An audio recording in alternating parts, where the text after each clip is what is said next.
ஒரு மனுஷன் வாழ்க்கையில் ஒவ்வொரு விஷயத்தையும் முன்கூட்டியே பிளான் பண்ணி செஞ்சால் எப்படி இருக்கும்? அதே பிளான் அவனுடைய வாழ்க்கையை தலைகீழ மாத்திருச்சுன்னா அதை சொன்ன படம் தான் 2014 ரிலீஸ் ஆன த பிளான் மேன். இந்த மூவியோட ஸ்டோரி அண்ட் ரிவ்யூ தான் பார்க்க போகிறோம். வாங்க வீடியோக்குள்ள போகலாம். இந்த படத்தோட ஆரம்பத்திலேயே எத்தனை மணிக்கு எந்திரிக்கணும், என்ன சாப்பிடணும், எல்லாமே பக்கா பிளானு.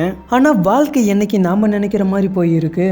ஒரு நாள் அவனோட வாழ்க்கையில் ஒரு பொண்ணு வராங்க. அப்போ இருந்து அவன் போட்டு வச்ச எல்லா பிளானும் சொதப்ப ஆரம்பிச்சிருது. அவன் பிளான் பண்ணி வச்சுட்டு இருந்த வாழ்க்கைக்கும் அவனுடைய காதலுக்கும் நடுவில் நடக்கிற போராட்டத்தை சொல்கிற படம் தான் த பிளான் மேன்.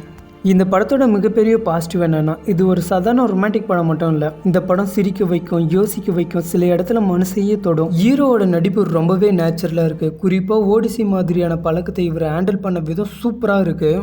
ஹீரோயினையும் அவங்களோட கேரக்டருக்கு ஏற்ற மாதிரி ரொம்ப சூப்பராகவே எமோஷனலாக கொடுத்துருக்காங்க. படத்தில் நிறைய காமெடி சீன் இருக்குது, ஆனால் அந்த காமெடி எதுவுமே படத்தை பாதிக்கலை.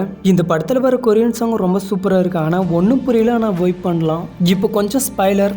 படத்தோட எண்டில் ஹீரோ நிறைய விஷயத்த புரிஞ்சுப்பான். வாழ்க்கையில் எதுவும் முழுக்க பிளான் பண்ணி செய்ய முடியாது, சில எதிர்பார்க்காத விஷயங்களும் நடக்கும். அந்த மெசேஜை படத்தில் ரொம்ப அழகாக சொல்லியிருப்பாங்க. இந்த படம் நீங்கள் பார்த்துருந்தா எந்த சீன் உங்களுக்கு ரொம்ப பிடிச்சதுன்னு கமெண்ட்ல சொல்லுங்கள். இதே மாதிரி மூவிஸோட ரிவ்யூவை பார்க்க நம்ம சேனலை சப்ஸ்கிரைப் பண்ணி வச்சுக்கோங்க. இந்த வீடியோ உங்களுக்கு பிடிச்சிருந்தா லைக் பண்ணுங்கள். நெக்ஸ்ட் வீடியோவில் சந்திக்கலாம். Bye guys.